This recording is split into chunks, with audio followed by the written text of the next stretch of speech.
اسی تناظر لیکن آج شہباز شریف صاحب نے کہا کہ دھمکی تو دی گئی تھی. جی میں عرض کرتا ہوں جی، اسی تناظر میں جب اب خان صاحب گفتگو کرتے ہیں تو وہ یہ ملحوظ خاطر نہیں رکھتے کہ وہ اس طرح کی مثالیں، آپ کو پتہ ہے کہ قانون بہت جامع اور مفصل ہوتا ہے، قانون میں گنجائش نہیں چھوڑی جاتی.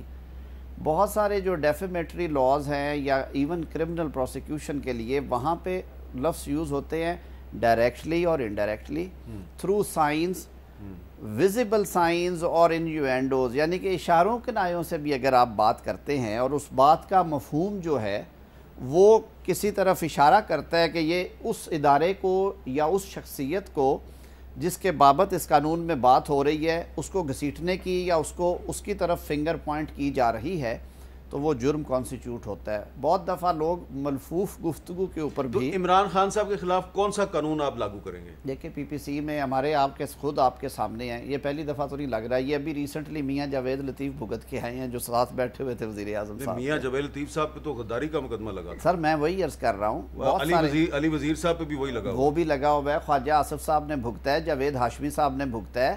یہ تو کوئی پہلے پولیٹیشن. لیکن اعظم صاحب جاوید لطیف صاحب پہ جو مقدمہ تھا میرے خیال سے تو وہ اس کو علی ظفر صاحب جن کا تعلق تحریک انصاف سے ہے انہوں نے کہہ دیا تھا یہ غلط ہے. علی وزیر صاحب پہ مقدمہ جو ہے اس کو کوئی بھی نہیں مانتا، تو عمران خان پہ جو مقدمہ اس کو کون مانے گا؟ نہیں، میں تو مقدمہ درج نہ کرا رہا ہوں، نہ میں مقدمے کی بات کر رہا ہوں. آپ نے ایک سوال پوچھا کہ اس طرح کی گفتگو پہ مقدمہ قائم ہو سکتا ہے، اور وزیر اعظم صاحب کے ذہن میں ہے. بطور وکیل میں نے آپ کو عرض کیا کہ میں نے جو قانون پڑھا ہے تو وزیر قانون کے طور پہ ابھی تک آپ کے پاس کوئی سمری نہیں آئی؟ نہیں، سمری آئے گی بھی نہیں میرے خیال میں. اچھا، غوث بخش مہر صاحب، آج آپ قومی اسمبلی میں تھے، آپ نے اس میں آخر میں آپ کو موقع ملا تقریر کا، لیکن مجھے لگتا یہ ہے کہ آپ 2 یا 3 بندے تھے اپوزیشن کے، آپ تھے، پریزیڈنٹ 3 تھے، سائرہ بانو صاحبہ تھیں اور چترالی صاحب، اور ایک مولانا چترالی صاحب تھے جماعت اسلامی والے. لیکن آپ سمجھتے ہیں کہ آج سپیکر صاحب نے آپ کو مناسب حصہ دیا بات کرنے کا؟ اب میں اس پر بات کروں یا اس پر بات کروں؟ نہیں، وہی کہ آپ نے اس پہ کیا بات کرنی ہے؟ ہمیں یہ ہوا کہ پرائم منسٹر کے ساتھ تو کوئی حساب نہیں ہے، پرائم منسٹر کو ٹائم دینے ٹھیک ہے. اس کے بعد کافی ٹائم ایک منسٹر نے لیا جس نے وضاحت کی کل کے جلسے کی اور یہ کانسپائریسی وغیرہ، پھر ایک دوسرے ہمارا extra progressive P T I کے بندے ایکسٹرا پروگریسو پیٹریوٹ، اس نے بات کی، پھر اس کو پھر ہم نے منتیں کی بھائی ہمیں 2 منٹ ٹائم دو. 3 بندے تو ہیں، نام لیتے ہو جمہوریت کا اور کہتے ہو کہ جمہوریت کا کور ہو تو پھر ہم 3 بندوں کو بولنے دو. مشکل سے ہمیں ٹائم دیا، زبردستی منتیں کر کے ہمیں ٹائم لیا اور ہم نے بات کی. اسپیکر صاحب کی نظر اس طرح، میں نے تو کہا کہ آرٹیکل 39 کو دیکھیں، پرائم منسٹر کے بعد ایک دم لیڈر اپوزیشن ہوتا ہے، وہ آپ ڈکلیئر کریں، بتائیں. اس پر میں نے تھوڑی ساری بات کی، کیونکہ میں بچپن سے جب سے سنتے آ رہے ہیں کہ پاکستان سے لے کے آج تک، پاکستان سے پہلے میر جعفر اور میر صادق تھے اور پھر پاکستان میں میر جعفر میر صادق، وہ بیچارے مر گئے، کیا کر کے گئے خدا بہتر جانتا ہے، ان کا نام لیتے آ رہے ہیں. انہوں نے جو کیا وہ تو بہت غلط کیا، لیکن ان کے خاندان کا ایک چشم و چراغ سکندر مرزا آپ کا پہلا پریزیڈنٹ آف پاکستان تھا. پریزیڈنٹ اس نے بھی جو کیا، آپ پہلی مارشل اس نے لگائی اور چلا گیا. لیکن بات یہ ہے کہ ہم جبھی بھی کوئی چیز آئے اس پر لیتے ہیں. آج تک میں نے یہ نہیں سنا ہے، میں صوبائی اسمبلی میں رہا ہوں، ادھر رہا ہوں، کبھی اسپیکر رہا ہوں، تو کسی اپوزیشن گورنمنٹ کوئی بات یہ کریں کہ بھائی گورنمنٹ والے آپ یہ چیز غلط کر رہے ہو، خراب ہو، یہ درستیں کریں. درستیں سجیشن کوئی نہیں کرتا ہے، کسی اپوزیشن والے کو نہیں آتی ہے. جبھی بھی آیا ایوب خان کا دور تھا، ہم اسٹوڈنٹ تھے، ایوب خان ہٹ جائے گا معاملہ سارا ٹھیک ہو جائے گا. کیا ٹھیک ہوا؟ کچھ نہیں ہوا. انڈسٹری اور ایگریکلچر اسٹیبلش ایوب خان کے زمانے میں ہوئی. بھٹو صاحب آئے، بھٹو صاحب ہٹیں گے سب ٹھیک ہو جائے گا. بھٹو صاحب کو شہید کیا، وہ بھی خط تھا، ایک کانسپائریسی نہیں تھی، خط تھا. اس کے بعد وہ کیا ہوا وہ جب آپ پوچھیں گے تو بتاؤں گا. وہ ہٹے گا معاملہ ٹھیک ہو جائے گا. کیا معاملہ ٹھیک ہوا؟ ضیاء الحق جائے گا. ہم جب بھی اپوزیشن سب اس میں دیکھتے ہیں، ہمارا مین ٹارگٹ یہ ہوتا ہے کہ گورنمنٹ ہٹے، ہم گورنمنٹ میں آئیں. ہمیں کسی کے پاس کوئی پروگرام نہیں ہوتا ہے کہ ملک کو کیسے بہتر کریں، کیا کریں. اگر گورنمنٹ جمہوریت ہی نام سے چلنی ہے، چلانی ہے اور جمہوریت کا نام رکھنا ہے، تو پھر ان کو ہمیں جو بھی جتنے بندے ہیں ہمیں تسلیم بھی کریں. اور ہمیں آپ تو صرف 3 یا 4 ہیں اور آپ کو بھی آج 3 ہمیں 3 چودھری صاحبان کے، ایک چترالی صاحب ہے، کوئی اور ہوگا، اور چودھری صاحب نے کہا اسپیکر کو کہ ہم غوث پشمار کو سپورٹ کریں, آپ ڈکلیئر کریں, اب وہ جب وہ کریں. اچھا ذرا قانونی بات ہے تو کیونکہ ایڈوکیٹ جنرل احمد اویس صاحب ہمارے ساتھ موجود ہیں. احمد اویس صاحب, آج شہباز شریف صاحب نے اشارہ دیا ہے کہ عمران خان صاحب کے خلاف آئین اور قانون کے مطابق کارروائی ہونی چاہیے, اور جو ایبٹ آباد کے جلسے میں تقریر ہے عمران خان صاحب کی, وہ تقریر جو ہے اس پہ خواجہ آصف صاحب نے بھی بات کی, شہباز شریف صاحب نے بھی بات کی. کیا کارروائی ہو سکتی ہے آپ کے خیال میں عمران خان صاحب کے خلاف؟ میرا نہیں خیال کسی بھی اعتبار سے قانونی کارروائی تو نہیں کر سکتی. ہاں میڈیا سے کھیل سکتی ہے اور میڈیا میں ایک غلط تاثر دے سکتی ہے, اس کے علاوہ تو اور کوئی ایسی بات نہیں ہے. عمران خان نے کوئی ایسی بات نہیں کی ہے, کوئی ہسٹوریکل نقطہ نظر سے اگر کوئی بات کی ہو یا ویسے ایک جنرل بات کی ہو, میرے خیال میں انویریبلی میں نے تو جہاں بھی ان کے کسی بھی جلسے میں دیکھا ہے وہ آرم فورسز کی تعریف ہی کی ہے. اور پاکستان کی آرم فورسز جو ہے کوئی بھی نہیں چاہے گا, پی ٹی آئی کی تو بالکل ایک بیسک پالیسی ہے کہ فوج کے متعلق کسی قسم کی بات جو ہے ایسی نہ کی جائے جو کنٹروورسی کا باعث بنے یا جس سے کوئی یہ کہہ سکے کہ جی ہم ان کو ملوث کر رہے ہیں. فوج ایک ادارہ ہے اور یہ طرح امتیاز ہے کسی بھی قوم, کسی بھی ملک میں جو ہے ایک اسٹرانگ آرم فورسز وہی حیثیت. پاکستان میں تو ایک اتنا بڑا رول ہے فوج کا, کیونکہ آپ دیکھیے ہمیں ایک بہت بڑے دشمن سے ہر وقت واسطہ رہتا ہے, اور جس کے باعث ہم نے جو ہے وہ نیوکلیر ایکوالٹی جو ہے وہ بھی کریٹ کی ہے. اور اس کے بعد ایک well equipped arm forces, well trained arm forces ہیں ہماری, اور بالکل چاہیے کہ ان کو ہم سیاست سے وہ یہ بالکل اپنے آپ کو وہ بھی الگ رکھیں اور ہم ان کو سیاسی کسی معاملات میں ملوث بھی نہ کریں. دیکھیے ہر فوجی جو ہے جب وہ اوتھ لیتا ہے تو آپ کو معلوم ہے کہ پاس آؤٹ ہوتے ہیں جب اکیڈمی سے, تو اس وقت ہر ایک کا اوتھ یہ ہے کہ I will not indulge myself in politics. جی, تو اس لیے کوشچن ہی رائز نہیں ہوتا.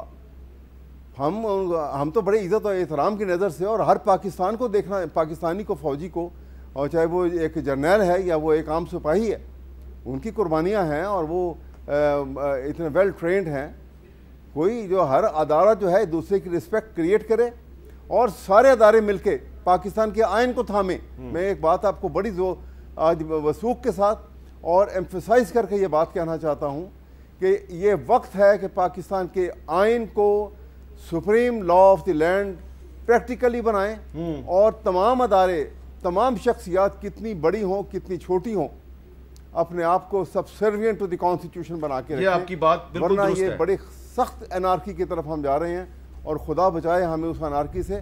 اور اس میں کون ملوث ہے, کون اس کے پیچھے محرکات کس قسم کی فورسز ہوں گی, میں اس بحث میں نہیں جاتا ہوں, نہ ہمیں جانے کی ضرورت ہے.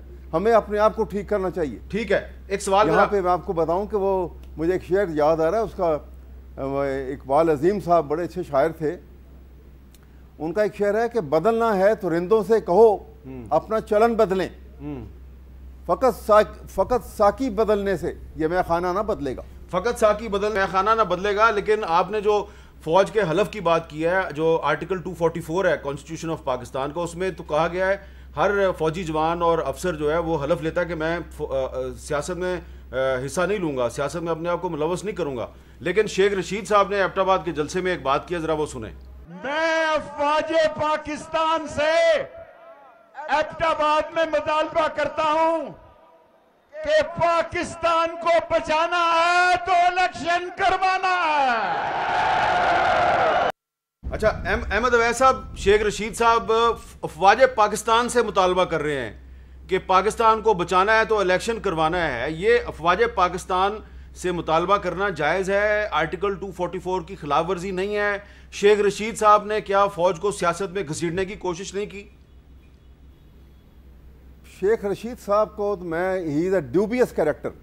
میں پی ٹی آئی سے ہوں, اور میں نے تو آگے بھی کئی دفعہ, بلکہ آپ کے پروگرام میں بھی ایک دفعہ میں نے بہت پہلے جب ابھی پی ٹی آئی کی حکومت بنی تھی اور ان کی کسی اسٹیٹمنٹ کے متعلق میں نے اس وقت بھی کہا تھا, انہوں نے, آپ اگر وقت نہیں ہے ورنہ میں آپ کو گنوا دوں بہت سارے واقعات جہاں پہ ایز انٹیریئر منسٹر ان کی اسٹیٹمنٹ جو ہیں آبجیکشنیبل ہیں, اور میرا خیال ہے کہ اس کے اندر وہ نیشنل اسپرٹ بھی نظر نہیں آتی ہے, پرسنل وینڈیٹا کو لے کے یہ چلتے ہیں اور وہ مناسب نہیں ہے. ہوگا پی ٹی آئی کو نقصان ہوگا, نقصان ہوا ہے اور ہوگا آئندہ بھی, مجھے یہ خوف ہے. اچھا، اب یہ اعظم وزیر طارق جو شیخ رشید صاحب کا بیان ہے وہ تو ایڈوکیٹ جنرل پنجاب احمد اویس صاحب جو کہ کھلم کھلا کہہ رہے ہیں میں پی ٹی آئی سے ہوں، وہ کہہ رہے ہیں کہ یہ ڈیوبیس کریکٹر ہے. تو عمران خان کے خلاف کارروائی ہونا ہو، کیا شیخ رشید کے خلاف کارروائی ہو سکتی ہے؟ بالکل ہونی چاہیے، اور کارروائی گورنر پنجاب کے خلاف بھی ہونی چاہیے جنہوں نے آئینی آفس ہولڈ کرتے ہوئے پھر فوج کو ایک چٹھی لکھ ماری اور اس میں اپنے مطالبات پیش کر دیے اور اپنی معروضات پیش کر دی. دیکھیے، قول اور فعل میں تضاد نہیں ہونا چاہیے.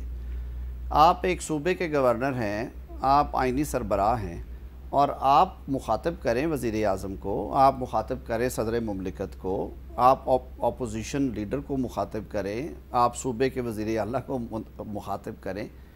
آپ کیوں مخاطب کرتے ہیں آرمی چیف کو؟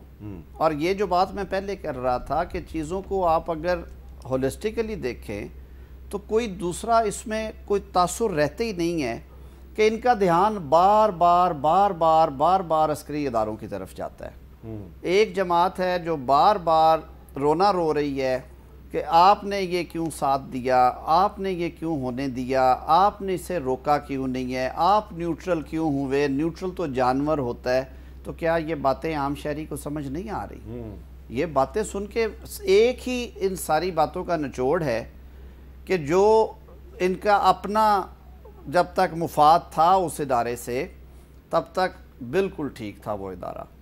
جب ادھر سے نوازشات کا ہاتھ اٹھا ہے، جو کہ پبلک پرسیپشن ہے، میری رائے نہیں ہے، میری رائے شاید مختلف ہو، پرسیپشن یہ ہے کہ وہ ہاتھ جب اٹھا ہے تو چیخو پکار شروع. لیکن یہ بھی تو کہا جا رہا ہے کہ پہلے نواز شریف صاحب بھی تو فوج پہ تنقید کرتے تھے، تو اب وہ نہیں کر رہے، اب عمران خان صاحب جو ہیں ان کو کہتے ہیں کہ آپ فوج پہ تنقید کریں، تو دونوں میں کیا فرق ہے؟ بڑا بنیادی فرق ہے. نواز شریف صاحب اور ان کی جماعت کا ایک مطالبہ فوج سے کہ آپ اپنے حلف کی پاسداری کریں، آپ سیاست سے دور رہیں. عمران خان صاحب اور ان کی جماعت کا الٹ مطالبہ ہے، وہ کہتے ہیں خدا کے لیے سیاست پہ چھتری تان کے رکھیں اور بٹھائیں بھی اس چھتری کے نیچے ہمیں، ورنہ ہمارے ساتھ کچھ ہو جائے گا. وہ گھسیٹتے ہیں سیاست میں.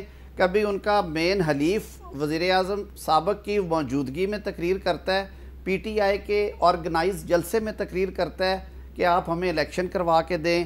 کبھی ان کا مقرر کردہ گورنر، جو کہ میں سمجھتا ہوں کہ کسی صورت بھی غیر جانبدار نہیں ہے، وہ بنیادی رکن ہے، 25 سال سے خان صاحب کا سپاہی ہے، وہ چٹھی لکھتا ہے چیف آف آرمی سٹاف کو کہ آپ کچھ کریں خدا کے لیے. کبھی خان صاحب اشاروں کنایوں میں کہتے ہیں کہ آپ نے نیوٹرل ہو کے اچھا نہیں کیا، آپ نے میرا بڑا نقصان کر دیا. اچھا غوث بخش مہر صاحب، یہ جو شیخ رشید صاحب فوج سے مطالبہ کریں کہ آپ الیکشن کرائیں، یہ مناسب ہے؟ دیکھیں جی، بالکل غیر مناسب ہے. لیکن افسوس کے بات یہ ہے کہ ہم ادھر ہوں یا پاکستان کے باہر ہوں، پاکستان کے خلاف بات کرتے ہیں ادھر بیٹھ کے یا باہر، فوج کے خلاف باتیں کرتے ہیں ادھر باہر، جوڈیشری کے خلاف باتیں کرتے ہیں ادھر ہوں یا باہر. تو جہاں پاکستان میں بات کریں اور باہر بات کریں اس میں کوئی فرق نہیں ہے.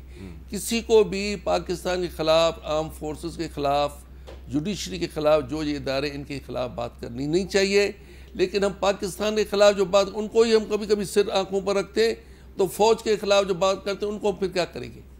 پہلے تو ہمیں ان کو دیکھنا چاہیے کہ ان بندوں نے کیا کیا پاکستان کے خلاف کیا ہے، پاکستان کے خلاف کیا باتیں کرتے ہیں. پاکستان کے لیے جب پاکستان ہے تو ہم ہیں، اب پاکستان نہیں ہے تو کچھ بھی نہیں ہے. تو ان کو ہم نے کیا کیا ہے؟ ہمیں جو بھی ان تینوں چیزوں پر بات کرے، کوئی بھی ان کو انوالو کرنے کی کوشش کرے، بالکل ان پر ایکشن ہونا چاہیے، لیکن سب پر ہونا چاہیے، سب پہ ہونا چاہیے. ہاں، صرف عمران خان نہیں. یعنی آپ کا اشارہ یہ ہے کہ اگر نواز شریف صاحب جو بھی میں نام کسی جو بھی سیاست میں لوگ ہیں، میں کسی بڑے لوگوں کا نام لیتا ہوں، فوجیوں کے اوپر نکتہ چینی کرتے ہیں، دھمکیاں دیتے ہیں. دھمکیاں بھی ہم نے سنی ہیں لوگوں کی، ہمیں مدد نہیں کرتے، ساتھ بھی دیتے، کافی چیزیں ہم نے سنی ہیں. لیکن مصیبت ہماری یہ ہے کہ ہم کبھی کبھی سچ نہیں بولتے. میرے وکیل صاحب، لا منسٹر صاحب بیٹھے، نہ یہی سچ بول رہے ہیں، نہ میں کسی چیز کا سچ صحیح بول رہا ہوں. بات ہے کہ ہم سب شروع سے تو پاکستان سے کرتے ہیں. جب پاکستان کے خلاف باتیں کرتے ہیں، پھر ان کے بعد ان پر ہاتھ دھو کے ان کو کہتے ہیں یہ پاک ہو گئے. اچھا، ان کو بھی بٹھا دیتے ہیں. تو آپ یہ کہہ رہے ہیں کہ اگر کارروائی کرنی ہے، اگر شیخ رشید کے خلاف کرنی ہے، سب کے خلاف کارروائی، سب کے خلاف ایکشن ہو، اور ان کے خلاف اور کچھ نہیں کریں، ان کو الیکشن میں ڈسکوالیفائی کر دیں. یہ تو غوث بخش مہر صاحب نے الیکشن کمیشن آف پاکستان کو ایک راستہ دکھا دیا ہے کہ جو لوگ فوج پہ اور جوڈیشری پہ تنقید کر رہے ہیں اور کچھ نہیں کر سکتے تو ان کو ڈسکوالیفائی کر دیں، لیکن صرف ایک پارٹی